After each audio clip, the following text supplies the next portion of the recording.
Ahojte, ja som Peťo. Ahojte, moje meno je Denisa a my sme zakladatelia Veleny. V tomto dieli by sme sa chceli venovať téme recenzie a ich pravosti. V dnešnej dobe sú e-shopy úplne bežná vec a ľudia sú zvyknutí objednávať si veci online. Viete si dokonca objednať auto z Číny v krabici. Ale prvá vec, na ktorú pri kúpe pozeráte, sú recenzie a tu sa vlastne dostávame k problému. Nie všetci predajcovia majú voči kupujúcim férový prístup a častokrát si recenzie nielen vymýšľajú, ale píšu si ich sami. U nás na Velene sa vám to ale nikdy nestane.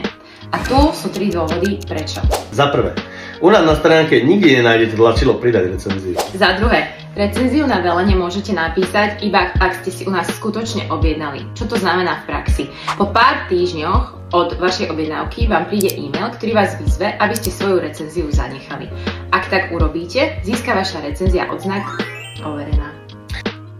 Za tretie, na to, aby sme získali certifikáciu overených recenzií, platíme každý mesiac externej spoločnosti, tým pádom my sami do recenzií nevieme zasahovať ani nechceme. Preto sú recenzie na Velene vždy pravé a poznáte to aj podľa rôznych štýlov písania ich autoriek. Čiže toľko k dnešnej téme. Ak máte akékoľvek otázky, kľudne nám píšte alebo komentujte pod videom a vidíme sa na budúce v ďalšom dieli. Ahojte! Majte sa!